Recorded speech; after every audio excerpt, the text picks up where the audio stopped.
Ya, Pak. Saya udah hadir nih, bisa mulai. Ya, silakan Bapak. Siapa yang mimpin saya ya? Iya, Bapak Ketua Sidang, Pak. Oke, Assalamualaikum warahmatullahi wabarakatuh. Selamat datang Bapak Sparta, Pak Dik-Dik, Devita, sama Azra. Azra siapa nih? Azra siapa namanya? Azra Marsyadinur, Pak. Bentar saya ganti dulu kali ya. Oke. Ya, ini Azra ini menyampaikan. Oh ya, Azra Marsyadi Nur. Ya, ini skripsinya kan tentang manajemen apa? Resiko-resiko terhadap kinerja ya, sebelum dan sesudah COVID, betul? Betul sekali, Pak. Ya, oke, silakan disajikan Azra. Baik, terima kasih Bapak Muklis. Saya izin share screen.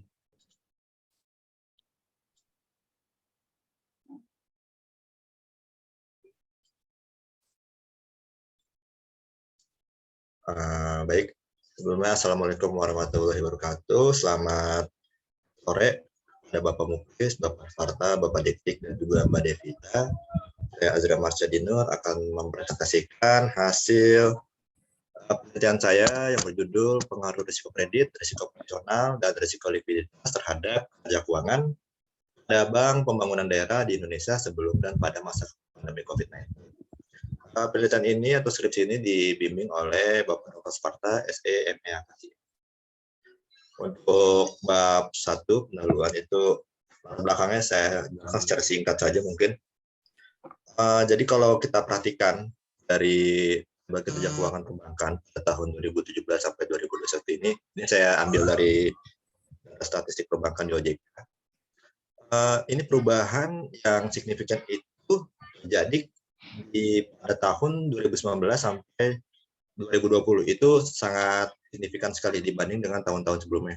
Misalkan saja indikator NPL dia mengalami peningkatan 0,5, lalu LDR itu turun dari 94 sampai 82, lalu BOPO dari 79 sampai 86. Isi sudah ngomongnya. Maaf, kenapa Bapak? Oh, sorry. Oh iya, Pak. Lalu untuk ya. NIM-nya itu mengalami penurunan, dan juga untuk ROA-nya itu mengalami penurunan yang cukup signifikan dari 2,47 sampai 1,59. Sedangkan total asetnya mengalami peningkatan. Hal ini tuh selaras sama masuknya wabah penyakit internasional atau biasa kita sebut dengan pandemi. Ini pertama kali terjadi itu di Wuhan, di China ya, itu akhir Agustus 2019, dan sampai masuk ke Indonesia itu pada awal Maret tahun 2020. Nah, pada tahun 2020, Maret itu, karena pandemi COVID-19 masuk ke Indonesia itu, maka Indonesia menyatakan terjadi resesi ekonomi, yaitu menurunnya menurunnya tingkat perekonomian secara 2 kuartal berturut-turut. Yang pertama, kuartal kedua itu minus 5,32%, dan kuartal 3 itu minus 3,9%. Nah, ini ada kinerja keuangan BPD akhir 2020. Ini saya ambil dari CNBC Indonesia. Justru untuk keuangan BPD dia mengalami kenaikan tahun 2019 sampai 2020. Waktu total asetnya naik, dan pihak ketiganya naik, kredit, laba, modal inti semua naik. Hal ini tuh sesuai dengan pernyataan dari Asosiasi Bank Daerah atau Asbanda. Dia menyatakan bahwa kinerja keuangan BPD itu lebih baik dibandingkan industri perbankan lainnya. Namun meskipun dikatakan kinerja keuangan BPD lebih baik dibandingkan dengan kinerja keuangan industri bank lainnya, saya merasa sebagai penulis itu tetap perlu melakukan penelitian ini untuk menilai, mencari tahu apakah risiko-risiko itu berpengaruh terhadap kinerja keuangannya. Untuk identifikasi masalahnya kurang lebih dikarenakan pandemi COVID pada 2020 membuat tingkat ekonomi menurun. Jadi harus dilakukan pengidentifikasian masalah. Lalu untuk kontribusi penelitiannya, saya menggunakan Bank Pembangunan Daerah, Lalu untuk tahun penelitiannya saya menggunakan 2017 sampai 2021.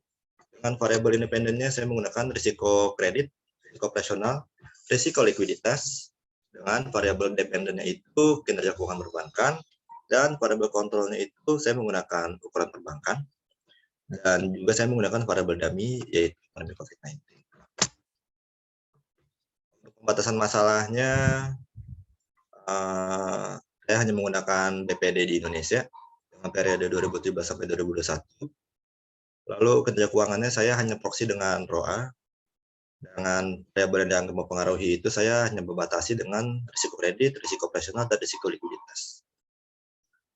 Rumusan masalahnya, apakah risiko kredit, operasional, likuiditas, dan juga pandemi COVID-19 itu mempengaruhi kinerja keuangan, dan penelitian ini adalah untuk menjawab dari rumusan masalah sebelumnya. Untuk manfaat penelitian itu akan bisa dijawab di akhir. Lalu untuk landasan teori, pertama ini saya menggunakan teori sinyal. Jadi menurut Spence, ini saya kutip dari Connery et al., dia menjelaskan bahwa pihak pengirim informasi itu memberikan sinyal berupa informasi yang mencerminkan keadaan bisnis yang berguna bagi penerima atau investor. Nah, informasi ini yang diberikan akan menjadi pertimbangan dalam pengambilan keputusan.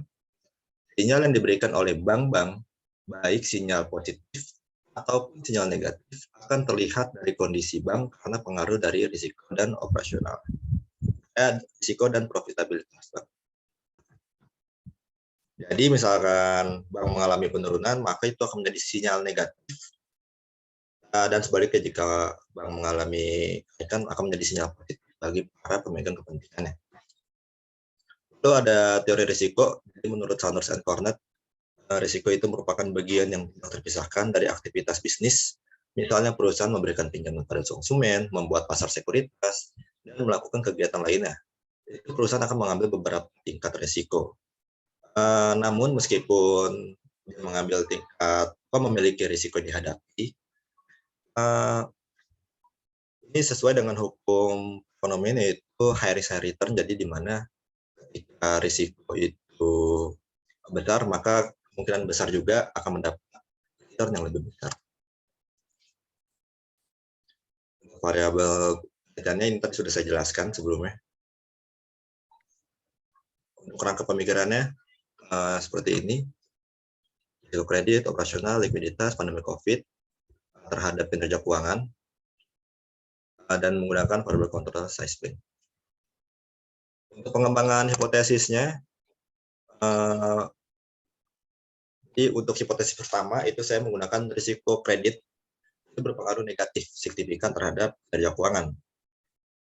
Jadi kan risiko ini dianggap sebagai risiko yang paling kritis di antara risiko-risiko bank lainnya, karena akan mempengaruhi tingkat pengelolaan bank. Nah, salah satu proxy yang digunakan untuk mengukur risiko kredit ini adalah NPL atau non-performing loan. Nah, terus dalam penelitian yang dilakukan oleh Atar et al., Amreklavi, Coyo, Mosei, dan Mas Debisari, itu menunjukkan bahwa risiko kredit itu berpengaruh negatif terhadap ROA. Sehingga dapat disimpulkan kenaikan tingkat NPL mengakibatkan penurunan tingkat ROA sehingga memperkecil tingkat profitabilitas. Kalau dia tingkat NPL akan berpengaruh negatif terhadap ROA, akan menurunkan ROA, maka dikaitkan dengan teori sinyal itu akan menjadi sinyal negatif bagi para pemegang kepentingan. Lalu hipotesis yang kedua saya ada risiko operasional. Itu berpengaruh negatif terhadap kinerja keuangan. Jadi risiko operasional saya proksikan dengan pendekatan basic indicator approach atau BIA. Itu digunakan sebagai salah satu proksi untuk perhitungan risiko operasional dan didasarkan pada persentase tetap dari gross income bank dengan persentase 15% dari rata-rata gross income yang positif selama 3 tahun terakhir. Itu menurut Fahmi tahun 2020. Jadi biaya ini akan menghubungkan biaya modal ke suatu indikator yang berfungsi sebagai proksi untuk exposure bank secara keseluruhan dengan menggunakan gross income sebagai indikator. Nah, berdasarkan penelitian Atar et al., dia menunjukkan bahwa risiko operasional itu berpengaruh negatif terhadap ROA. Jika dikaitkan dengan teori sinyal, maka jika risiko operasional itu berpengaruh negatif terhadap kinerja keuangan, itu akan menurunkan tingkat ROA dari di perusahaan tersebut, dan itu akan menjadi sinyal negatif untuk para pemegang kepentingan. Selanjutnya ada hipotesis ketiga. Ini saya ada risiko likuiditas yang berpengaruh positif terhadap kinerja keuangan. Jadi jika tingkat LDR tinggi, jadi risiko likuiditas saya posisikan dengan LDR. Jika tingkat LDR itu tinggi, maka bank bisa menyalurkan kredit secara efektif, walaupun bank menghadapi risiko likuiditas yang semakin tinggi. Nah, bila dampak negatif dari peningkatan risiko likuiditas itu bisa diimbangi dengan pendapatan bunga dari peningkatan penyaluran kredit, maka ROA akan semakin meningkat. Dan sebaliknya, jika LDR rendah, maka ROA akan semakin rendah. Nah, ini jika dikaitkan dengan teori sinyal. Apabila tingkat LDR tinggi akan meningkatkan tingkat ROA, itu akan menjadi sinyal positif bagi para pemegang kepentingan. Untuk hipotesis keempat, pandemi COVID-19 itu berpengaruh negatif terhadap kinerja keuangan. Jadi selama pandemi COVID-19 itu dia menurunkan tingkat perekonomian Indonesia dari kuartal 2 sampai kuartal 3 itu minus.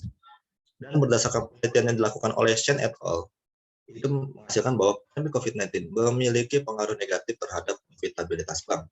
Dan jika dikaitkan dengan teori sinyal, ini akan menjadi sinyal negatif bagi para pemegang kepentingan. Untuk penelitiannya, saya menggunakan studi empiris, menggunakan penelitian terdahulu sebagai acuan dengan jenis data sekunder, yaitu datanya saya dapatkan dari laporan keuangan yang bisa diakses melalui website Bank Pembangunan Daerah itu.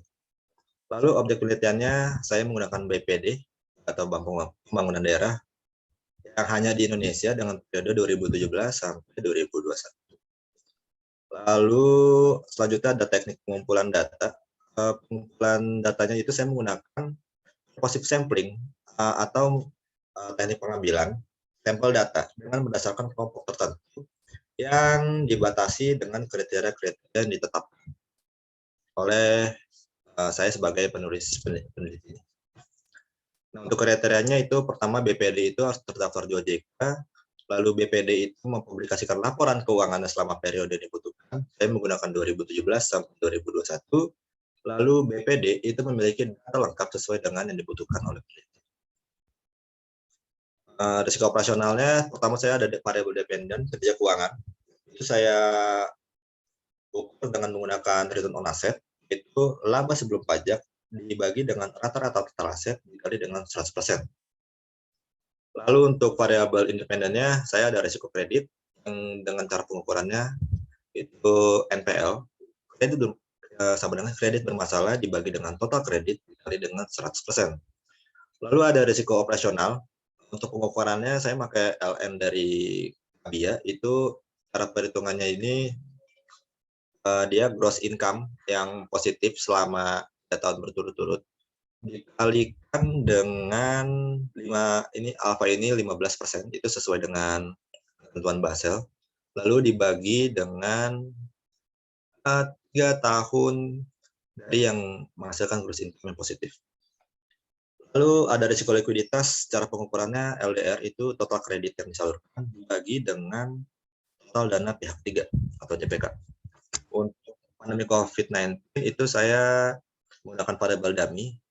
Jadi pengukurannya nilai 0 untuk periode yang tidak terdampak COVID, lalu nilai 1 untuk periode yang terdampak COVID.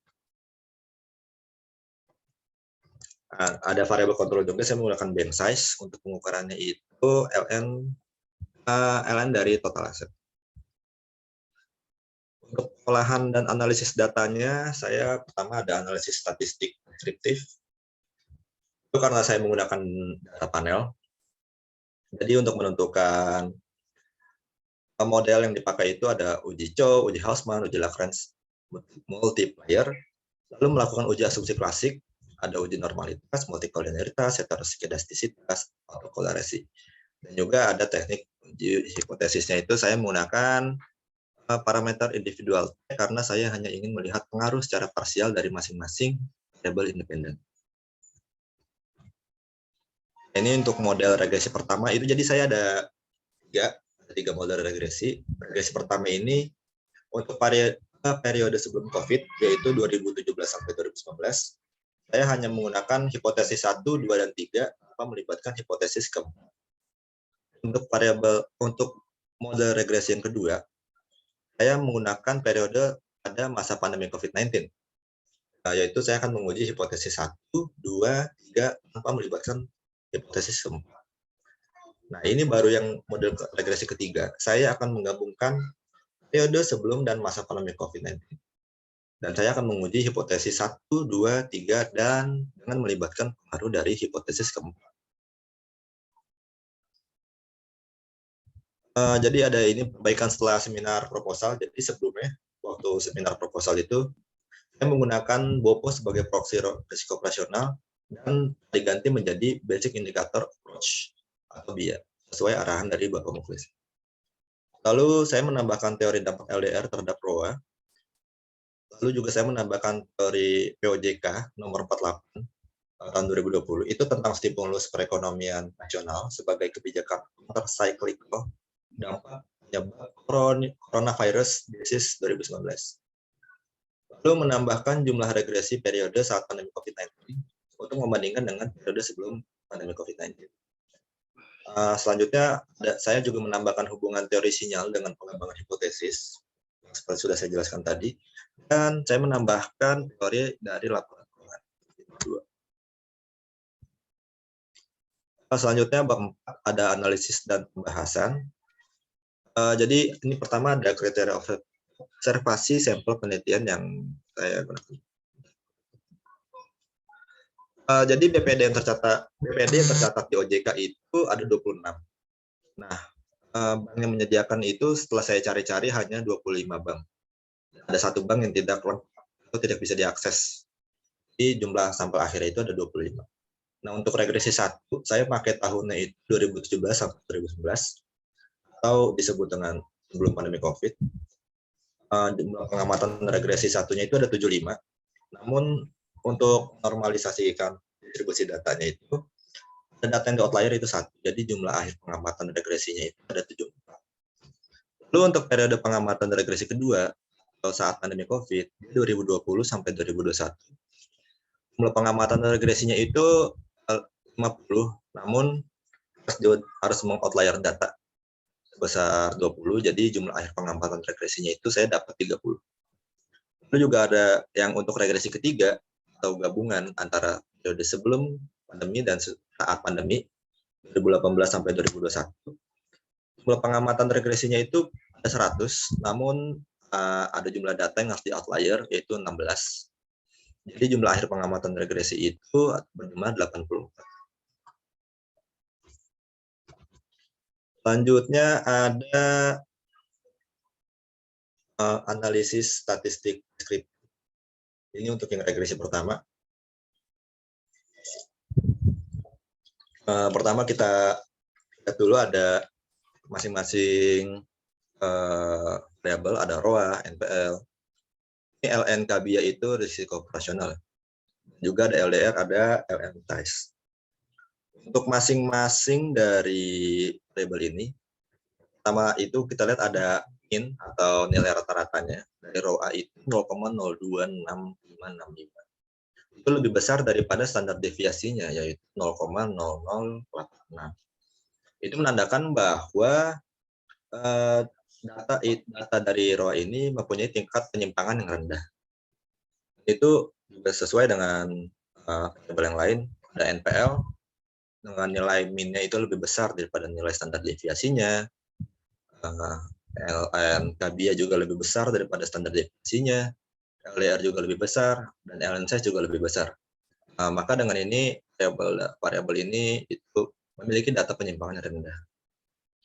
Untuk nilai maksimum ROA dari regresi pertama itu ada 0,47 dengan nilai minimumnya itu 0,0067 atau dalam persentase itu maksimumnya 4,7% dan minimumnya itu 0,67%. Untuk NPL itu maksimumnya 0,1472 dengan nilai minimum 0,0029. Berdasarkan ini ada ada salah satu bank yang memiliki nilai NPL yang sangat besar ya, yaitu sebesar 11,72% dengan nilai minimum 0,2%. Lalu ada LNKBIA dengan nilai maksimumnya itu dia 8,86. Ini berarti nilai exposure dari risiko operasional itu tinggi. Dan juga ada nilai minimumnya itu 6,35. Untuk LDR-nya nilai maksimum itu sebesar 1,19 dengan nilai maksimumnya dan dengan nilai minimumnya itu 0,633. Dengan demikian nilai LDR itu paling besar ini sampai 100%-an lebih. Agak cepat ya, ini deskriptif kan kita bisa lihat sepintas. Oh ya, baik Pak. Oke, berlanjutnya ada regresi kedua. Berdasarkan ini juga semua datanya itu nilai rata-ratanya itu masing-masing variabel itu melebihi standar deviasinya. Menandakan bahwa untuk regresi kedua ini masing-masing variabel memiliki data tingkat penyimpangan datanya yang rendah. Untuk regresi ketiga juga nilai rata-ratanya itu semuanya berada di atas nilai standar deviasi dan memiliki penyimpangan data yang rendah juga. Kenapa 84? Coba lihat 70 sama berapa tadi? Yang mana Pak? Maaf. Yang regresi 1 berapa datanya? Regresi 1 itu 74. Pak. Regresi 2? Regresi 2 30 dan terus regresi ditambah bukan? Ditambah jadi regresi 3 bukan? Oh, bukan, Pak. Bukan. Beda. Oke. Oh ya, beda ya. Setahun ya. Baik, ini saya lanjut ya, Pak. Ya. Baik. Jadi selanjutnya saya melakukan uji untuk menentukan model apa yang saya pakai. Oke. Model efeknya pertama itu ada uji Chow. Untuk regresi 1 nilai dari cross section Chi-square itu 0,00.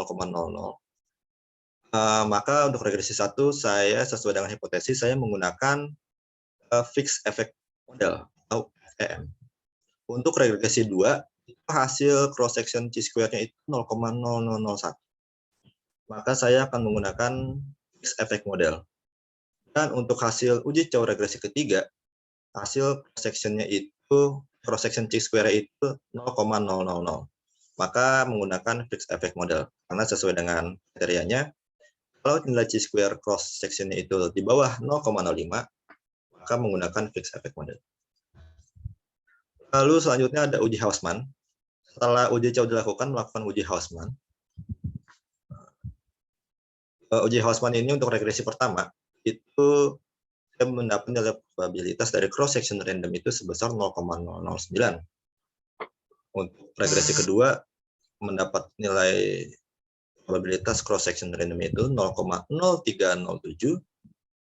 Mohon maaf ini ada kesalahan. Ini seharusnya regresi 1, regresi 2 dan regresi ketiga. Dan untuk regresi ketiga itu mendapat nilai probabilitas 0,0018. Maka sesuai dengan kriteria probabilitas Chi-square cross section-nya itu jika di bawah 0,05 maka menggunakan fixed effect model. Maka berdasarkan hasil uji Chow dan uji Hausman, saya menggunakan fixed effect model sebagai model yang digunakan. Selanjutnya ada asumsi klasik. Pertama ada uji normalitas. Untuk uji normalitas ini saya menggunakan Jacobi-Rat test. Untuk regresi pertama terdapat nilai probabilitas yaitu sebesar 0,156698. Untuk regresi kedua mendapat nilai probabilitas 0,632681. Untuk normalitas regresi ketiga itu saya mendapat nilai probabilitas 0,573. Dan sesuai dengan probabilitas Jacobi-Rat, kalau misalkan probabilitasnya di atas 0,05, maka data tersebut dapat dikatakan dengan normal. Lalu uji multikolinearitas. Di uji multikol ini untuk nilai koefisiennya itu jika jika di bawah 0,08 maka data itu tidak terdapat masalah multikoliniaritas. Dan untuk regresi pertama, kalau dilihat di masing-masing independent variable, semuanya tidak ada yang melebihi angka 0,08. Maka untuk regresi pertama dikatakan bahwa masing-masing variabel itu tidak memiliki masalah multikoliniaritas. Regresi kedua juga semuanya masing-masing variabel itu tidak ada yang melebihi dari 0,08. Maka dikatakan bahwa untuk regresi kedua masing-masing variabel itu tidak terdapat masalah multikoliniaritas. Lalu untuk yang ketiga itu tidak ada yang di atas 0,08. Maka dapat dikatakan bahwa untuk regresi ketiga masing-masing variabel tidak memiliki masalah multikoliniaritas. Selanjutnya ada uji asumsi klasik yang ketiga, itu ada uji heteroskedastisitas. Untuk yang 5%. ya, untuk uji heteroskedastisitas, maaf ya Pak, susah banget nyebutnya. Uji heteroskedastisitas memiliki itu kriteria jika nilai probabilitasnya di atas 0,05, maka data itu tidak terdapat masalah heteroskedastisitas. Nah, untuk itu kita lihat di regresi pertama, nilai probabilitasnya itu tidak ada yang di bawah 0,05. Maka untuk regresi pertama dapat dikatakan bahwa tidak terdapat masalah heteroskedastisitas. Lalu untuk regresi kedua itu juga tidak ada yang di bawah 0,05, maka untuk regresi kedua dikatakan bahwa tidak terdapat masalah heteroskedastisitas. Untuk uji regresi yang ketiga, untuk uji heteroskedastisitasnya itu tidak dapat nilai probabilitas yang di bawah 0,05. Maka dapat dikatakan bahwa regresi yang ketiga itu tidak terdapat masalah heteroskedastisitas. Nah, selanjutnya uji asumsi klasik. Selanjutnya itu ada uji autokolerasi. Ini saya menggunakan statistik dari Darwin Watson untuk perhitungannya. Hasil statistik pengambilan keputusannya itu pertama untuk regresi 1, Darwin Watson statistiknya itu 2,35. Lalu setelah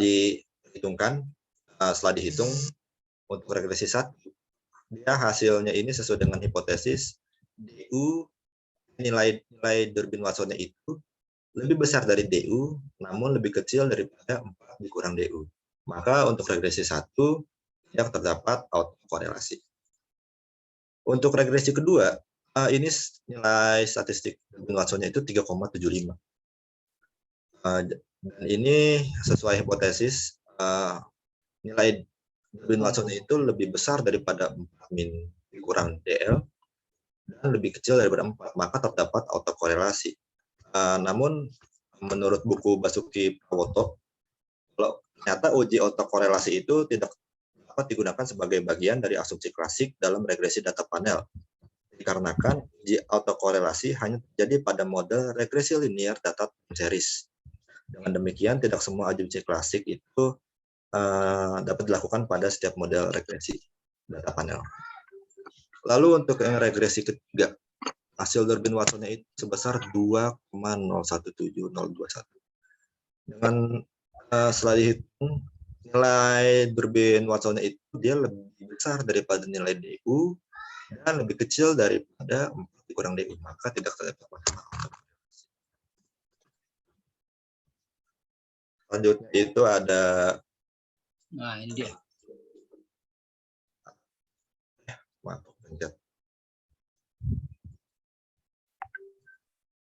ada analisis regresi yang pertama menggunakan fixed effect model.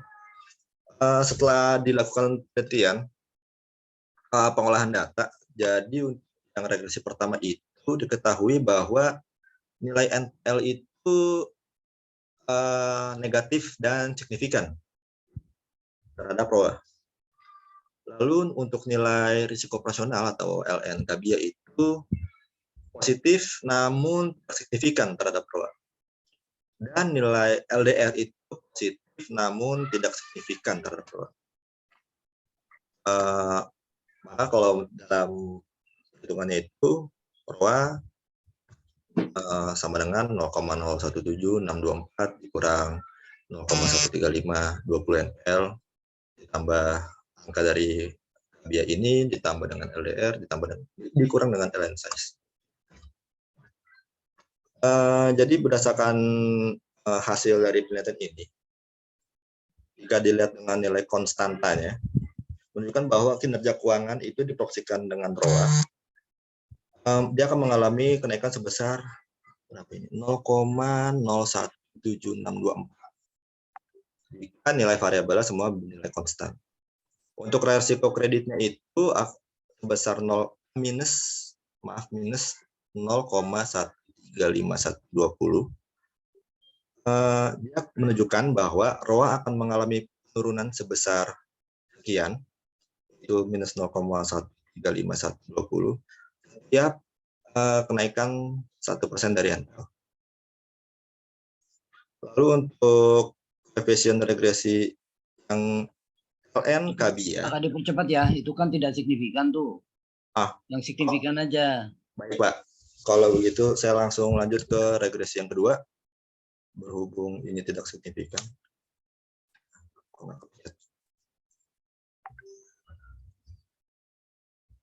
Regresi yang kedua yang signifikan apa? NPL juga. Untuk yang kedua, ternyata yang signifikan itu hanya NPL. Jadi, sama dong, yang pertama tadi juga NPL kan? Ya, yang pertama NPL, yang kedua juga NPL. Oke, sama berarti ya. Dengan nilai koefisien regresinya berbeda. Tahu. Pokoknya yang signifikan NPL sama ya. Ya, betul Pak. Terus untuk yang ketiga ini justru ternyata NPL itu tidak signifikan. Signifikan itu? Oh ya tidak ya. Karena nilai probabilitasnya di atas 0,05. Lalu untuk nilai LDR-nya itu dia baru signifikan di yang ketiga. Akan mengalami kenaikan 0,014565 setiap kenaikan. Menaikkan ROA sebesar sekian setiap kenaikan LDR. Profit negatif ya. Betul. Untuk pandemi COVID-nya dia signifikan itu negatif, Pak. Ya. Wah, bagus nih temuannya. Ya, baik. Untuk selanjutnya masih ada ini, Pak. R-square-nya segitu. Ya, cepet aja R-square segitu. Nggak usah dibacain satu-satu kayak anak TK. Saya kan bisa lihat tuh 60, 92. Itu kita udah tahu 60, 92, 77. Kita udah tahu maknanya itu. Terus. Baik. Boleh langsung di skip ya, Pak? Ya, kesimpulannya gimana? Jadi untuk hasil penelitian, jadi risiko kredit itu yang saya proyeksikan dengan NPL, kalau dari regresi 1 dan regresi 2 itu dia berpengaruh negatif dan signifikan. Namun dalam regresi 3 itu malah nggak berpengaruh signifikan. Jadi semakin tinggi tingkat NPL, maka semakin rendah tingkat kerja keuangan yang diproyeksikan dengan ROA. Jadi hasil penelitian saya ini jalan atau sesuai dengan hipotesis yang dibentuk dan sejalan dengan penelitian terdahulu yang diteliti oleh Amrek Lavi, Mose, Pratiwi, Atar. Ya. Tapi itu kamu harus tahu bahwa pada masa pandemi NPL itu ngitungnya nggak sama dengan sebelum pandemi karena dia ada POJK yang relaksasi itu. POJK relaksasi. Ya betul. 5 berapa tuh? 51 apa itu. Jadi NPL pada masa pandemi itu tidak mencerminkan NPL yang sesungguhnya. Baik, Pak. Makanya dia nggak signifikan terhadap ROA gitu loh. Siap, Pak. Itu. Siap. Ada nggak tuh yang seperti itu? Jadi NPL pada masa pandemi kan tidak berpengaruh terhadap ROA. Karena NPL pada masa pandemi itu pengukurannya banyak dilakukan relaksasi sehingga banyak dibaik-baikin gitu loh. Sebetulnya NPL-nya jeblok ya nggak jeblok gitu kan. Sebetulnya buruk sekali tapi dilaporkan tidak buruk gitu. Memang itu karena kebijakan pemerintah, kebijakan OJK itu. Iya. Soal POJK itu ya, Pak. Ya, kamu ada nggak itu tentang POJK itu? Terus. Kalau itu sudah saya tambahkan, Pak. Ya, terus. Selanjutnya ada, maaf nggak bisa dipencet. Nah, untuk hasil penelitian risiko operasional ya, Eh, Operasional kan tiga-tiganya nggak berpengaruh kan? ya, jadi untuk ini versi 1, 2, 3 itu nggak berpengaruh Ya, nah oke lanjut. ya, Pak. Untuk resiko likuiditas ini Nah, dalam ini regresi sebelumnya 1 tidak dan berpengaruh, pada masa pandemi berpengaruh, itu kan? ya, betul, Pak. Dalam Ya. masa pandemi sebelum dan masa pandemi COVID yang sudah digabung itu baru berpengaruh positif dan Kenapa tuh? Kenapa tuh? apa, Pak? Apa Kenapa berpengaruh kira-kira? positif dan signifikan? Ya, kenapa pada masa sebelum pandemi nggak berpengaruh, pas masa pandemi berpengaruh? Itu kamu harus jelaskan nanti ya. Oke, terus. Lalu untuk pandemi COVID-19 itu ya, Pengaruh. sesuai dengan hipotesis yaitu berpengaruh negatif dan signifikan. Oke. Itu untuk bank Bank size malah nggak berpengaruh ya. malah nggak Padahal dia berpengaruh. kontrol variabel tuh. Oke, terus. Nah, ini untuk implikasi manajerialnya sih, Pak. Oke, gimana? Jadi untuk implikasi manajerialnya saya bagi-bagi dari masing-masing risiko ya, Pak. Untuk risiko kreditnya kan dia berpengaruh negatif. Nah, jadi selama pandemi COVID-19 nih, BPD itu berhasil menjaga stabilitas tingkat NPL-nya. Dengan ditandai sebelum pandemi COVID itu NPL rata-rata sebesar 2,34. Dan pada saat pandemi COVID-19 itu sebesar 2,24. Itu justru menurun 0,10%. Karena ada relaksasi. Iya, betul. Mana? Kamu dicantumkan belum? Kalau itu saya nyantumnya di ini sih, Pak, di teori. Mungkin ntar saya tambahkan lagi. Teori di implikasi manajerial harus ada itu. Ya, Pak. Jadi NPL pada masa pandemi sama NPL sebelum pandemi itu cara ngukurnya beda. Ya, Pak. Ya, terus. Nah, meskipun kalau aman di bawah 5%, itu tetap harus diperhatikan karena berdasarkan hasil penelitian, tingkat NPL masih menurunkan tingkat ROA. Ya. Lalu untuk selanjutnya ada operasional karena ya, ini indikasikan karena di risiko operasional tidak berpengaruh, apakah harus dijelaskan juga, Pak? Ya, berarti apakah alat ukurnya yang nggak bisa mengukur manajemen risiko Kalau operasional? dari yang saya teliti, karena pendekatan menggunakan dengan basic indikator approach itu kan dia hanya mengukur berdasarkan dari laba kotornya saja. Ya. Jadi itu dikatakan mungkin hal tersebut yang membuat risiko operasional itu tidak berpengaruh karena mungkin ada di luar dari pendapatan kotor itu, Pak. Ya. Mempengaruhi risiko operasional. Jadi alat ukurnya tidak mengukur yang ingin diukur. Ya, betul, Pak. Ya, oke, terus. Lalu selanjutnya ada risiko likuiditas. Untuk risiko likuiditas itu dia dapat berpengaruh positif dan signifikan di regresi yang ketiga. Ya. Dengan nilai koefisiensi itu sebesar 0,1 sekian. Ya. Jadi meskipun penelitian menunjukkan bahwa LDR berpengaruh positif dan signifikan saat sebelum dan masa pandemi COVID-19 itu periode digabung, sebaiknya manajemen BPD itu tetap memperhatikan serta mengelola risiko likuiditasnya dengan menjaga rasio LDR yang tinggi namun terkendali. Karena berdasarkan tadi kalau kita lihat dari analisis statistik deskripsinya itu ada beberapa bank yang nilai tingkat LDR itu melebihi dari 100 sekian lah, itu saya lupa berapa. Kapan? Pada masa pandemi apa sebelum? Itu sih kayaknya saya lupa lagi, Pak, untuk masanya. Pasti sebelum lah. Ya mungkin sebelum ya. Nah, pasti lah. Pada masa pandemi itu semua bank iya, nggak ngasih kredit. Pada turun, Pak, kalau masa pandemi. Nah, Pak, jadi kalau misalkan sebenarnya kalau misalkan melanjutkan implikasi likuiditas, kalau misalkan nilai tingkat LDR-nya itu tinggi, dia akan meningkatkan return on asset-nya atau ROA-nya. Namun kalau ketinggian juga tidak baik karena itu akan meningkatkan nilai risiko likuiditasnya. Jadi akan berbahaya untuk likuiditas dari bank BPD tersebut. Untuk pandemi COVID-19-nya itu,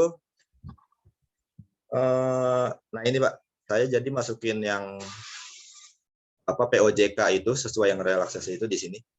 Jadi untuk dapat bertahan di masa pandemi COVID-19 ini, salah satunya adalah BPD itu mengikuti peraturan OJK, Pak. Seperti ini POJK nomor 11. Nomor 11 ini perubahan dari POJK nomor 30. Tapi intinya sama, tentang stimulus perekonomian nasional sebagai kebijakan counter cyclical dampak penyebaran COVID-19.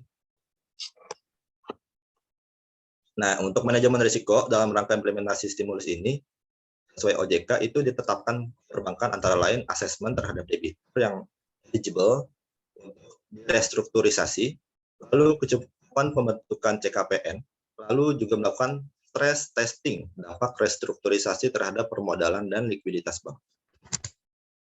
Untuk implikasi manajerial bank size-nya ini dia tidak berpengaruh, mungkin bahwa karena bank size itu bukan menjadi tolak ukur dari bank pembangunan daerah karena memiliki kinerja keuangan yang tinggi atau rendah meskipun kenyataan bank size itu kecil. Oleh karena itu manajemen bank harus mengelola aset sebuah bank agar memiliki prospek yang baik. Dalam hal ini ada manajemen bank pembangunan daerah. Selanjutnya ada kesimpulan dan saran. Untuk kesimpulannya ini saya pertama, untuk risiko kredit itu berpengaruh negatif dan signifikan terhadap kinerja keuangan BPD di Indonesia saat sebelum dan masa pandemi COVID-19. Dalam hal ini itu regresi 1 dan regresi 2. Namun risiko kredit itu tidak berpengaruh di regresi ketiga. Lalu risiko operasional itu tidak berpengaruh terhadap kinerja keuangan BPD di Indonesia. Lalu yang ketiga itu ada risiko likuiditas, itu tidak berpengaruh terhadap regresi 1 dan regresi 2. Namun risiko likuiditas itu berpengaruh positif dan signifikan terhadap kinerja keuangan BPD di Indonesia saat periode sebelum dan masa pandemi COVID-19 itu digabung. Lalu ada pandemi COVID-19 itu berpengaruh negatif dan signifikan terhadap kinerja keuangan BPD di Indonesia pada masa pandemi COVID. Selanjutnya ada keterbatasan penelitian saya. Ini hanya membahas risiko kredit. Ini seperti yang sudah saya jelaskan di bab pertama. Lalu objek penelitian ini hanya BPD di Indonesia, hanya dengan periode tahun 2017 sampai 2021. Untuk sarannya, jadi penelitian ini semoga dapat menjadi acuan bagi penelitian selanjutnya, menambahkan variabel. Tapi untuk menambahkan variabel lain agar dapat menganalisis lebih dalam mengenai indikator lain yang dapat mempengaruhi kinerja keuangan perbankan, misalnya risiko pasar atau risiko kecukupan modal. Karena risiko tersebut tidak saya gunakan dalam penelitian ini. Yang kedua, penelitian selanjutnya itu dapat memperluas objek penelitian menjadi perbankan konvensional atau syariah di Indonesia atau bank kredit rakyat, atau lebih luas lagi perbankan di Asia Tenggara atau ASEAN. Dan bagi BPD di Indonesia itu sebaiknya mengoptimalkan manajemen risiko dengan baik dan secara efektif dan efisien dalam mengendalikan risiko yang ada, risiko eksternal yang terjadi secara tidak sengaja atau untuk menjaga kinerja keuangan BPD. Sekian presentasi hasil penelitian saya, kurang lebihnya mohon maaf. Assalamualaikum warahmatullahi wabarakatuh. Waalaikumsalam warahmatullahi wabarakatuh. Wah, panjang banget ini. Iya, maaf Pak. Mestinya bisa diringkas, banyak yang bisa diringkas. Oke, saya persilahkan Pak Dik-Dik. Halo Pak Dik-Dik. Oh iya Pak, untuk Pak Dik-Dik sebelumnya sudah izin kalau dia lagi dalam perjalanan ke Bandung, jadi pertanyaannya melalui kolom chat. Oh gitu. Halo Pak. Oh, ada tuh. Halo Pak. Saya udah tulis di pertanyaannya di itu jadi chatboardnya. Oke, kolom chat. Di Asila ya?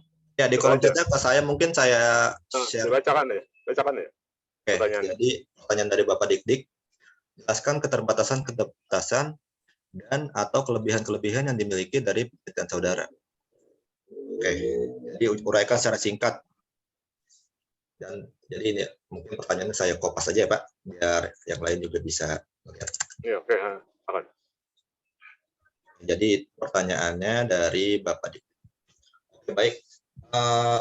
Keterbatasannya itu tadi sudah saya jelaskan sebelumnya, bahwa keterbatasan dari penelitian saya itu hanya menggunakan BPD, ya, BPD di Indonesia saja, dan untuk tahunnya itu 2021 sampai 2017 sampai 2021 saja. Karena banyak keterbatasan seperti waktu, tenaga, dan lain-lain. Lalu juga penelitian ini itu saya keterbatasannya itu selain hanya menggunakan BPD, saya mungkin kalau dilihat dari penelitian sebelumnya, banyak dari risiko-risikonya itu saya tidak pakai semua, karena kalau berdasarkan teori ada 8 jenis risiko yang mungkin dapat mempengaruhi bank. Saya hanya menggunakan 3 risiko saja, yaitu risiko kredit, risiko likuiditas, dan juga risiko operasional. Nah, kalau kelebihan-kelebihan yang dimiliki di penelitian saya, pertama untuk datanya sendiri, untuk data bank pembangunan daerah di Indonesia itu sebenarnya cukup sedikit meneliti bank ini, karena kebanyakan peneliti-peneliti itu lebih cenderung untuk meneliti dari bank buku 4 misalnya, bank BUMN, atau bank swasta. Sedikit yang meneliti dari BPD ini. Yang lebihnya itu sih, Pak. Dan hasil yang dimiliki dari penelitian ini juga, meskipun risiko operasional tidak signifikan ya, namun diketahui bahwa risiko NPL dan risiko kredit dan juga risiko likuiditas itu ternyata sesuai dengan hipotesis, yaitu berpengaruh dan signifikan. Saya rasa itu, Pak, untuk jawaban dari pertanyaan Bapak Dik-Dik. Terus pertanyaan 2, secara ringkas gimana? Penelitian kamu apa judulnya? Dan Judulnya apa penelitian kamu? Oke. Judulnya. Oh iya, ada 2 ya, Pak. Bentar, yang satu saya share juga. Secara singkat, penelitian saya itu saya meneliti pengaruh risiko kredit, risiko operasional, risiko likuiditas terhadap kinerja keuangan bank pembangunan daerah di Indonesia saat sebelum dan saat pandemi COVID-19. Itu dari tahun 2017 sampai 2021. Berdasarkan hasil dari penelitian saya, itu didapatkan hasil bahwa risiko kredit atau saya menggunakan NPL itu didapati bahwa berpengaruh negatif dan signifikan untuk di periode sebelum COVID. Nah, itu pertama untuk risiko itu kalau kita sangkut pautkan dengan teori sinyal, berarti itu menjadi sinyal negatif bagi para pemegang kepentingan. Dalam hal ini mungkin manajemen atau investor dan lainnya. Lalu untuk yang kedua, risiko operasional itu tidak berpengaruh terhadap kinerja keuangan. Mungkin hal ini terjadi karena indikator proxy yang digunakan itu tidak sesuai dengan yang seharusnya. Lalu untuk yang ketiga itu ada risiko likuiditas. Untuk risiko likuiditas itu tadi hasil penelitian itu berpengaruh positif dan signifikan di masa pandemi COVID-19 dan sebelum pandemi COVID-19. Nah, kalau berdasarkan disangkut pautkan dengan risiko dengan teori sinyal, maka hal tersebut menjadi sinyal yang positif bagi para pemegang kepentingan. Lalu untuk pandemi COVID-19 itu terbukti berpengaruh negatif dan signifikan. Itu akan mengurangi ROA. Dan kurang lebih itu sih, Pak, dengan dari judul sampai hasil penelitian saya. Sebenarnya pertanyaan saya gampang jawabannya kalau kamu punya abstraksi ya. Kalau kamu nggak punya abstraksi, jadi kamu jawab kemana-mana ya. Oke, makasih. Oh iya, saya belum bikin abstraksinya, mohon maaf Bapak Dik-Dik. Oke, makasih Pak Muklis. Ya, terima kasih Bu Didik. Ya, saya sih udah nangkap apa hasil penelitian ini. Dan saya rasa ada yang baru ya, tapi mungkin bunyi kesimpulannya kali ya.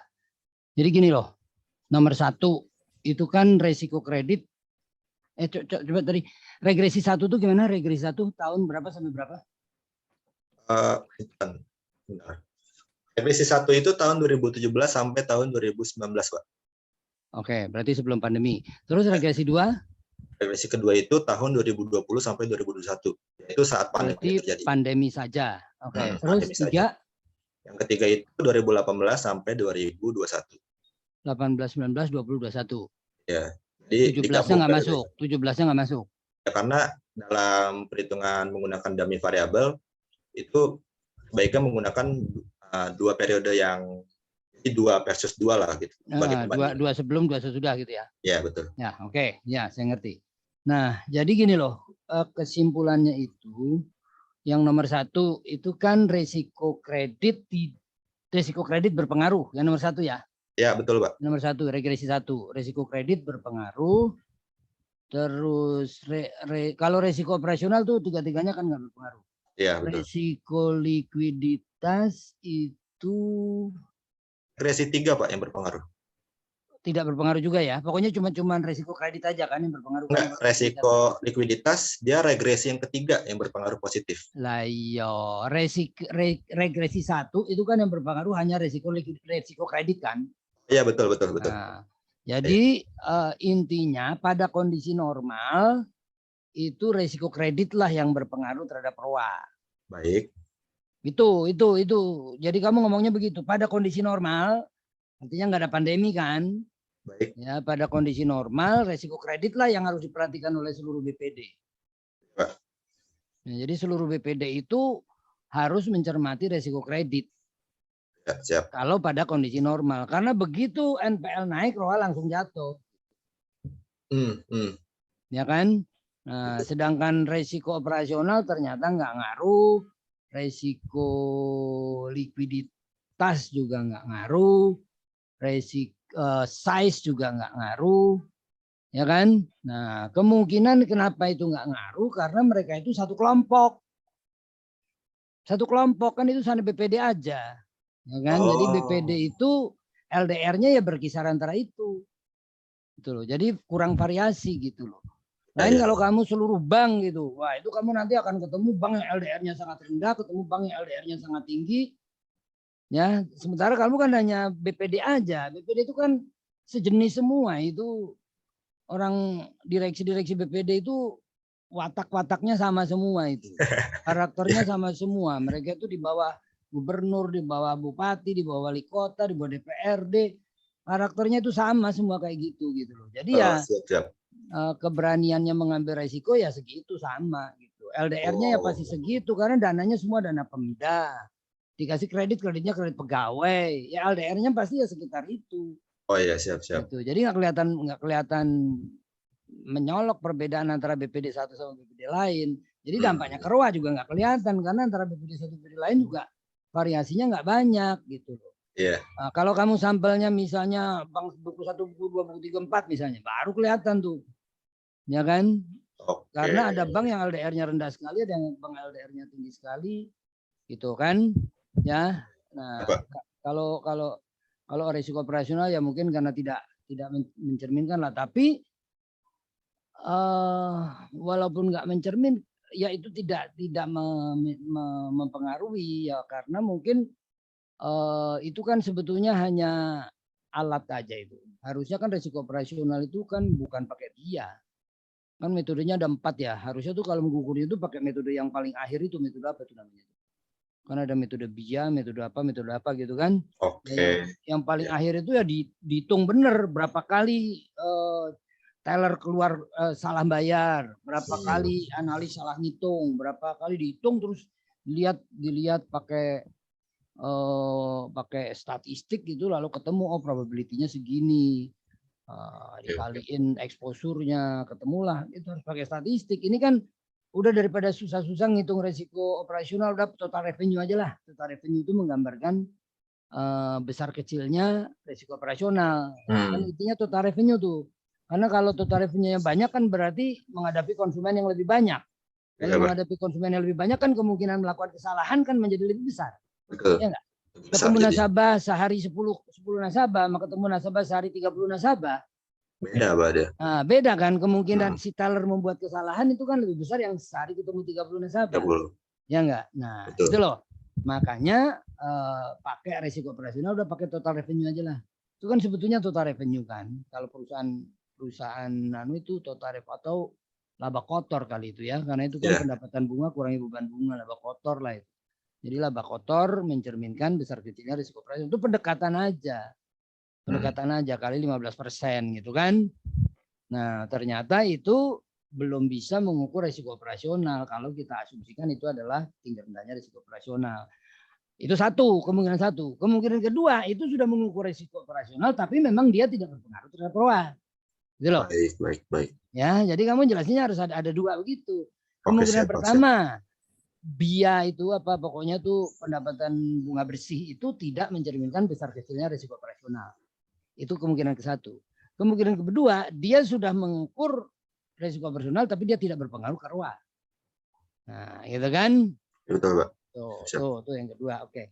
Terus apa tadi LDR. Nah, coba lihat ya. Coba lihat kenapa NPL itu risiko kredit tidak berpengaruh pada masa pandemi. Ya kan? Pada masa pandemi dia nggak berpengaruh kan? Ya, karena Ya kan? mungkin yang Pada dibilang regresi kedua tidak berpengaruh kan? Ya enggak? Terus kan di regresi 2 ini, Pak, berpengaruh sih. Masa? Hmm. Oh iya, dia 1, 2, 3 berpengaruh ya? Enggak, 1, 2 Enggak berpengaruh, 3 enggak. 1, 2 berpengaruh, yang 3 tidak berpengaruh gitu. Coba lihat, buka lagi. Bukannya 1 aja yang berpengaruh.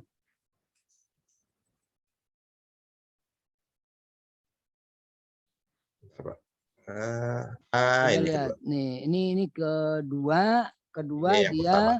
berpengaruh ya. 1 berpengaruh, 2 coba. Berpengaruh, Pak. 2 berpengaruh, 3 enggak. 3 enggak. Oke. Berarti pada masa pandemi maupun tidak masa pandemi gitu ya.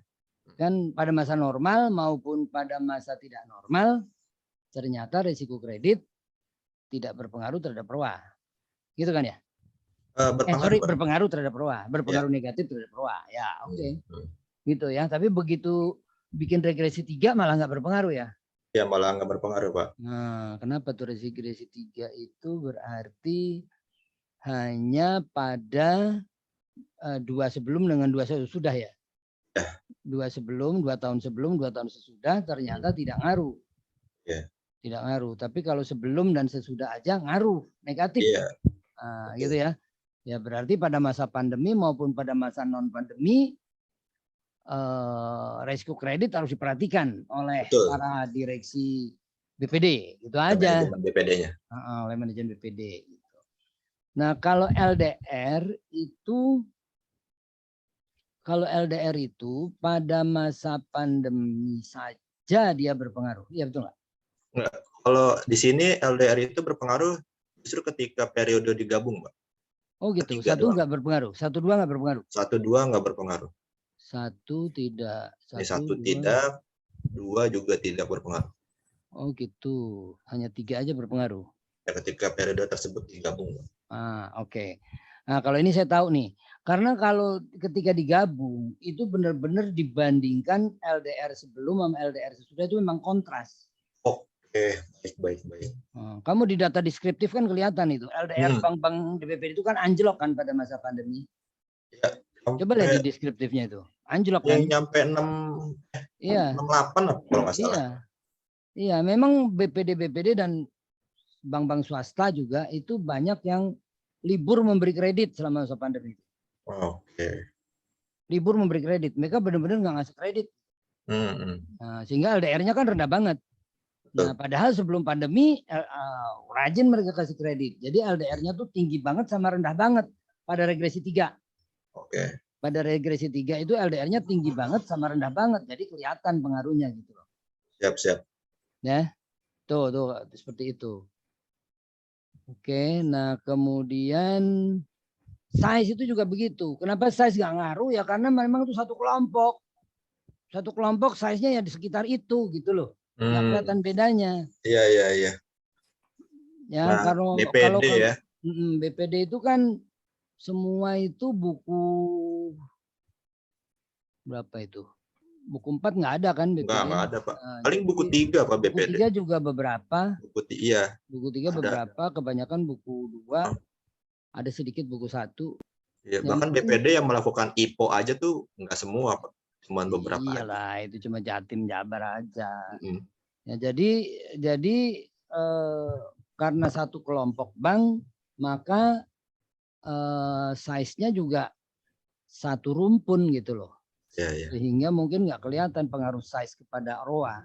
Hmm. Karena kalau yang lain misalnya kamu melihat ROA-nya BCA sama ROA-nya Bank Indeks misalnya, itu beda banget. Oke. Kelihatan itu ROA itu sangat ngaruh. Makin besar bank itu ROA-nya tinggi. Itu loh. Coba. Ya, mungkin ini karena satu rumpun gitu jadi nggak kelihatan. Hmm. Nah, kayak gitulah kamu perlu berargumen kira-kira kenapa gitu kan. Oke. Biar dibaca oleh peneliti selanjutnya jadi dia bisa melanjutkan penelitian ini gitu Siap. loh. Ya. Itu saya tambahkan di kesimpulan ya Pak. Iyalah. Siap. Ya, nanti diskusikan lagi sama Pak Sparta, itu kan pendapat saya. Oh iya. Ya, Bisa, oke. bisa. Oke, dari saya cukuplah kayaknya. Ya, silakan Pak Sparta. Oke, terima kasih Pak Muklis atas tanggapannya dan juga kepada Pak Didik sedikit atas pertanyaan tadi ya yang sudah dijawab oleh Mas Azra ya. Memang dari penelitian di Mas Azra ini khusus BPD ya. Jadi kalau kita lihat seperti misalnya sebelum pandemi, kalau dipisah sebelum ada masa pandemi, sekali itu berpengaruh ya terhadap BPD kalau pisah data. Tapi kalau digabung enggak gitu ya. Jadi itu ada suatu artinya apa? Artinya berarti karakteristik data sebelum masa pandemi itu beda itu. Betul Pak, betul. Itu menyebabkan mereka bergabung enggak pengaruh. Itu berbeda. Jadi pada intinya sebenarnya dalam kondisi apapun ya, NPL itu pasti berpengaruh terhadap ROA. Harusnya. Harusnya. Dan ini kan begitu. Oh ya, betul Pak, betul Pak. Dipisah kan nggak berpengaruh. Kelihatan. Berpengaruh. Nah kalau kita lihat dari riset saya untuk yang di PAI kemarin ya, saya mendatakan bank umum itu bank umum itu berbeda itu. Kalau sambil data untuk yang sebelum saja dia berpengaruh, begitu sambil yang masa pandeminya dia tidak pengaruh gitu. Aneh itu kan, ini ke BPD. Artinya apa? Artinya yang kebijakan PJK itu efektif pada bank umum, Pak BPD nggak efektif ya. Itu artinya itu, artinya seperti itu. Oh begitu. Ya. Wah itu perlu masuk itu, masuk kesimpulan. Jadi nanti penelitian yang Bapak itu di refer di daftar pustaka Pak. Oh iya betul. Ya, yang sampelnya bukan BPD. Bank umum ya. Bank umum itu Azra harus kamu masukkan di daftar pustaka. Ya. Nah nanti di kesimpulan kamu sebutkan di situ bahwa penelitian kebetulan itu apa yang sudah saya presentasikan di konferen kemarin Pak, konferen di IPS itu. Dan saya lebih enak jawabnya karena memang sesuai dengan tujuan dari PJK kan, jadi efektif. Ternyata di BPD enggak efektif. Betul Pak. Efektif. Betul Pak. Kenapa mungkin begini Pak. Iya. BPD itu bisa 60-70%. Kreditnya itu pegawai Pak. Iya, makanya itu ya nggak efektif. Kredit pegawai Pemda itu mungkin nggak perlu direstruk Pak. Nah betul Pak, itu jawabannya. Karena penghasilan Pemda itu tetap aja lancar dia, mau pandemi mau enggak. Iya. Orang dia gaji kan. Iya. Gaji, jadi ya nggak ngaruh itu, nggak perlu direstruk. Jadi gini Pak, objek dari restruk itu di BPD nggak ada. Betul. Di bank umum banyak, maka bank umum lebih efektif. Iya betul. Itu jawabannya seperti itu. Nah itu harus cantumkan tuh, harus cantumkan. Siap. Ini bagus nih karena gampang menjelaskannya karena karakteristik BPD sama umum kan beda itu. Ya. Betul. Dan juga di Fitur juga beda kan. Badip itu banyak kan yang Pak Bukis tadi Ya. pegawai gitu. Pegawai nggak perlu direstru ya, dia pasti. Enggak, orang gajinya lancar kok Pak. Iya. Malah pada gendut-gendut Pak badannya selama pandemi. Karena nggak banyak kerjaan, gaji tetap gitu kan. Nah, pada gemuk-gemuk Pak. Iya. Selama pandemi. Banyak yang WFH, Pak. Iya, banyak WFH, nggak banyak kerja, ya kan, gaji tetap. Jadi indikator BJK itu efektif kalau NPL itu tidak pengaruh pada kinerja, itu efektif. Tapi kalau pengaruh berarti sama aja kan? Iya, betul. Sama aja. Jadi itu jawabannya Mas Azra ya. Ya, Pak. Azra. Kebetulan yang penelitian saya yang kemarin itu baru presentasikan conference belum sampai jurnal. Tapi kalau kamu event untuk conference-nya nggak apa-apa. Conference-nya. Ya, tapi belum bisa. Saya mau masuk ke jurnal juga sih. Gitu. Jadi itu jawabannya. Kemudian untuk yang risiko personal tidak pengaruh terhadap kinerja keuangan BPD Indonesia saat sebelum dan masa pandemi. Karena risiko personal itu memang kalau kita lihat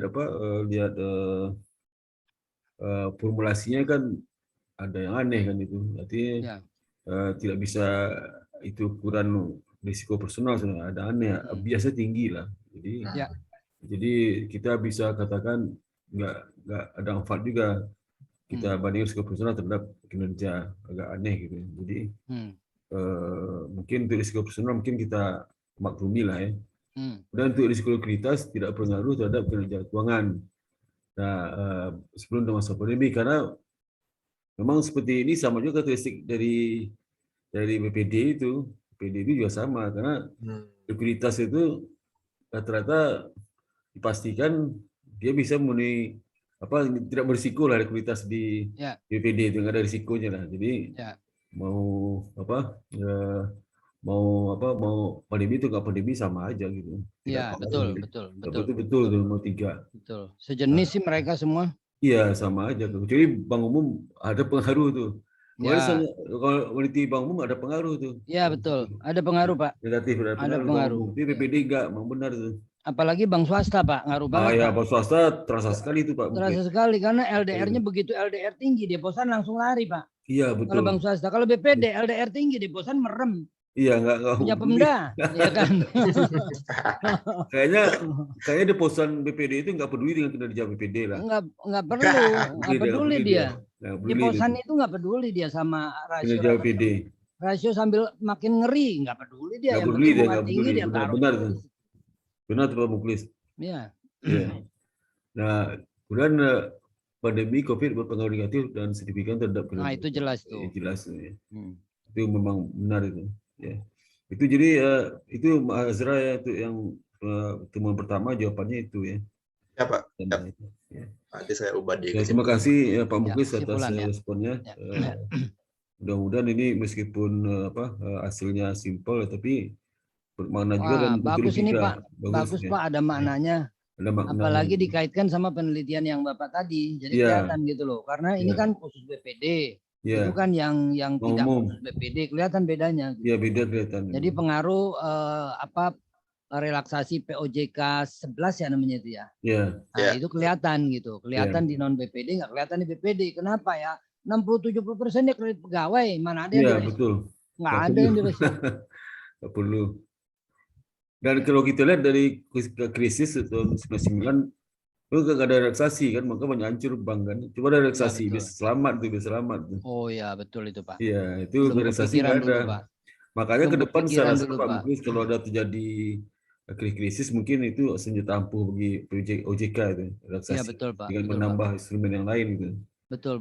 Nah, itu dulu sebetulnya Pak itu saya duga ya Pak BPD itu belajar OJK itu belajar dari bencana-bencana Pak. Bencana. Jadi misalnya ketika di Jogja dulu ada gempa bumi Pak. Iya. Kan dulu di Jogja ada gempa bumi itu Pak. Iya. Nah itu begitu ada gempa bumi itu bank-bank di Jogja itu direstruk Pak anunya NPL-nya dihitung tidak pakai cara biasa. Iya betul. Selamat kan? Selamat dia gitu kan. Ya, betul. Nah terus terjadi lagi bencana di mana lagi di mana. Iya.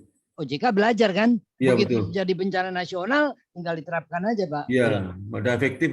Iya, itu dia. Kecuali BPD. Ya kalau BPD nggak perlu lah. Gitu. BPD nggak perlu itu ya. Itu ya Pak Muklis, terima kasih Ya banyak. Pak, terima kasih, terima Oke. kasih. Ya, dengan demikian presentasinya kita anggap selesai ya, dan tanggapan teman-teman kita. Azra bisa keluar sebentar di Vita. Baik, Bapak. Ya, Saya izin siap Pak. saya dan izin keluar sebentar ya, Pak. Ya. Please. Ya, Azra Mas, siapa namamu? Susah banget namamu nih. Marsya Dinur, Pak. Bentar saya ganti lagi. Azra. Azra Mas, aduh, siapa sih namanya? Mulyono kan? Bukan Pak. Azra Masrapa, Mahyadi, March. Apa itu? Bacanya gimana? Mukadi. Bacanya gimana Bukan, coba? Pak, bukan Mukadi. Bukan Mukadi Pak. Marsyadi. Oh, Cadi. Gimana bacanya itu? Saya pikir Mukidi. Marsyadi, Pak. Marsyadi Nur.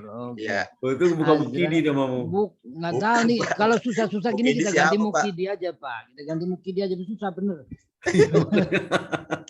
Nama susah tengah itu saya sampai sekarang nggak hafal Pak. Iya. Itu jarang namanya. Azra Marsyadi Nur. Oke. Kami sudah mendengarkan presentasi kamu, kami sudah mendengarkan jawaban-jawaban kamu, kami sudah melihat penulisan skripsimu, terutama kita dari penulisan. Ya, kalau presentasi penjelasan itu, aduh ya, kamu mendingan kamu catat nih komentar-komentar, nanti kamu tambahin di kesimpulan ya. Oke, tapi dari penulisannya itu runtut, bagus gitu ya. Nah, itu kamu bisa dapat di atas 85 lah gitu kan. Tapi kalau dari segi jawaban tadi itu statistiknya juga hafalan semua gitu kan. Nah, itu di bawah 80, tapi kalau di rata-rata masihlah dapat 81 lah gitu ya. Oke. Kamu dapat 81 jadi masih A kurus ya. A kurus nggak apa-apa kan, penting kan A ya enggak? Oke. Terima kasih, Oke, Bapak jadi Muklis. kamu dengan itu sore ini kamu dinyatakan lulus Alhamdulillah. ya dengan nilai A saja ya, A saja, dan ini semua adalah proses pembelajaran ya. Jadi proses pembelajaran, penulisan skripsi itu proses pembelajaran, terutama pembelajaran mental ya. Pembelajaran mental supaya kamu sadar bahwa sebagai seorang sarjana itu nggak boleh asal ngomong, tahu nggak? Baik, Pak, baik. Nggak boleh asal ngomong. Kalau mau ngomong harus ada data, dan datanya harus diuji secara statistik, baru dia boleh ngomong gitu loh. Tahu nggak? Ini pengalaman buat bekal kamu hidup nanti gitu ya. Ya, bahwa sebagai seorang sarjana nggak boleh tuh asal ngomong. Ya, nggak boleh asal ngomong gitu. Siap, Pak, siap. Ya. Jadi harus dengan data, datanya itu harus diolah secara ilmiah, baru kamu boleh ngomong gitu. Ya, nah itu yang kamu harus pelajari, harus ingat-ingat terus dari proses penulisan skripsi. Ya, kenapa kok harus diuji ininya, diuji ininya, itu maksudnya itu. Maksudnya itu untuk memberi tahu kamu bahwa nggak boleh asal ngomong gitu loh. Siap, Pak. Betul nggak? Siap. Uji normalitasnya, uji heteroskedastisitasnya, uji normalitasnya, uji autokorelasinya nggak usah. Itu semua untuk mengingatkan kamu bahwa sebelum ngomong harus ditata dulu datanya. Oke, baik. Data dulu datanya, baru boleh baca itu datanya. Setelah datanya dibaca, baru boleh disimpulkan. Kalau uji-ujinya ini nggak memenuhi semua, kesimpulan yang akhirnya juga nggak boleh digunakan. Gitu. Oke. Ya, jelas. Itulah gunanya skripsi. Siap. Ya, supaya kamu ngerti bahwa sebagai seorang sarjana nggak boleh asal ngomong. Ya, nggak boleh asal beropini tanpa dasar. Ya. Baik, Pak. Apalagi bermaksud tendensius, misalnya untuk menghasut orang atau untuk apa gitu, nggak boleh. Sarjana nggak boleh begitu gitu loh. Itu maksud dari kenapa sampai sekarang IBS ini masih mewajibkan mahasiswa menulis skripsi, itu karena itu. Ya, nah itu. Jadi kita melihat selama kamu menulis, kamu sudah berusaha mengolah data, kamu sudah berusaha menyajikan data dengan baik. Itu yang kita nilai. Ya, itu yang kita nilai ya. Memang kamu pengertiannya ada yang masih kurang. Ya, sehingga kamu masih perlu belajar. Siap, Pak, siap. Oke, makanya nilainya segitu. Oke, itu dari saya.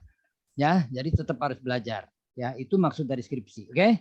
Ya, ya. Nah, itu terima kasih Bapak Muklis atas masukan. Selamat kamu sudah lulus. Alhamdulillah. Kita dengarkan dulu nih pendapatnya Pak Dik-Dik. Kemudian Pak Sparta. Pak Dik-Dik dulu, silakan Pak Dik-Dik.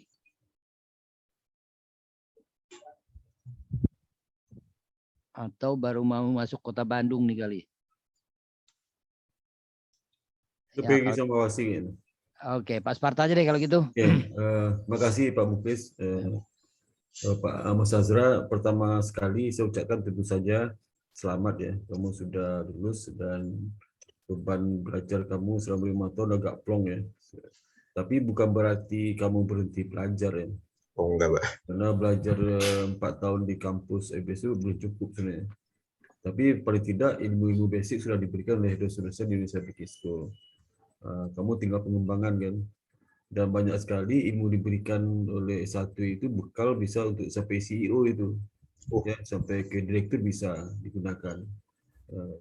Kalau kamu nanti bekerja, ternyata baru bekerja langsung kamu ngomong, wah ini pelajaran S1 ketinggian. Karena ternyata waktu saya kerja hanya kalkulator tukang sayur masih bisa. Itu salah. Jangan bikin statement seperti itu karena ilmu kamu belum kepakai karena masih klerek kamu ya. Nah itu jadi jangan punya kesimpulan seperti itu. Banyak para lulusan S1 kadang-kadang punya kesimpulan yang terlalu cepat itu. Waduh, saya bekerja banyak kepakai ilmunya. Ilmu itu dipakai cicil ya. Ada ilmu itu untuk pada level middle, ada level top management dipakai itu ya. Ada malah dipakai untuk pemecahan masalah yang sifatnya sangat akut bisa juga ini. Nah, bagaimana kepintaran kamu menggunakan ilmu yang kamu pelajari di kampus ini tentu saja tergantung kepada kepiawaian kamu, kecerdasan kamu. Semakin cerdas mahasiswa itu, dia tidak bisa menggunakan ilmu yang diberikan di waktu perguruan tinggi dulu. Ya, semakin cerdas, makin gampang dipakai itu kuncinya. Jadi kalau kamu nanti punya kesimpulan, waduh ilmu saya itu banyak pakai, berarti kamu nggak cerdas itu ya, nggak cerdas. Ya, itu kesimpulannya. Nggak cerdas kamu, nggak ngerti kamu apa yang diberikan oleh dosen ya di perguruan tinggi itu. Jadi hati-hati kamu punya statement nanti di dalam dalam praktik ini seperti kata Pak Muklis ya, harus hati-hati ya. Data logika harus penting ya. Bicara jangan sampai bicara stereotype ya, stereotype itu cepat menyimpulkan sesuatu yang sebenarnya belum tentu kebenarannya dicapai gitu ya. Itu yang gue pelajari. Karena kunci ini kadang-kadang kita sudah seperti kamu penelitian kan sudah menggunakan data hasilnya tapi nggak bisa gunakan, masih belum maksimal kamu memaknai arti temuan kamu itu. Ya, masih kurang ilmunya. Nah, ilmunya kurangnya karena kamu belum pengalaman praktek ya. Oh ya. Pengalaman risetnya masih kurang, ilmunya masih belum tahu hasil ilmu itu untuk apa gitu. Tapi ke depan bisa pelajari. Dan kedua, ketiga kali ya, pertama selamat, kedua tadi itu, ketiga selama jadi alumni ada satu pesan saya ke alumni, jangan malu menyatakan kamu alumni Indonesia Business School. Ya, malu. Dan untuk itu karena kamu nggak malu, kamu berani mengajak orang untuk kuliah di Indonesia Business School. Nah, kalau kamu malu kan berarti nggak berani kan ngajak. Karena kamu nggak malu, kamu yakin masa IBSU ada sekolah terbaik ya, untuk setingkat dia. Dan dosen-dosennya luar biasa bagus sebenarnya, nggak kalah dengan dosen-dosen di negeri. Itu kamu ingat itu ya. Baik, Pak. Saya salam sama Papa Mamu ya, semoga kamu nanti sukses dalam berkarir. Karena ingat sukses di pekerjaan itu bukan karena IPK. Baik. Tapi bagaimana kamu memanfaatkan situasi dan hubungan sama manusia ya, dan jiwa menolong, humble dan sebagainya itu sangat mempengaruhi. Soft skill itu penting. Itu aja Mas Azra. Saya temukan ke Pak Muklis lagi. Terima kasih Bapak Sparta. Ya, Pak Dik-Dik ada. Iya Pak, makasih ya, Pak. Silakan Pak. Kamu lulus tahun ini ya? Iya betul. Sudah tahun ini ya. Betul Pak. Nah, sekarang gini saya bantu dah IBS memasarkan IBS ya. Untuk kelas sorenya aja deh, ya. Oke, saya itu aja deh. Oke, buat kelas sorenya ya. Ya oke. Siap. Makasih ya. Makasih Pak. Terima kasih. Baik. Terima kasih Bapak Dik-Dik. Kalau tidak ada lagi, dengan demikian sidang skripsi Azra Marsyadi Nur telah bisa dinyatakan selesai dan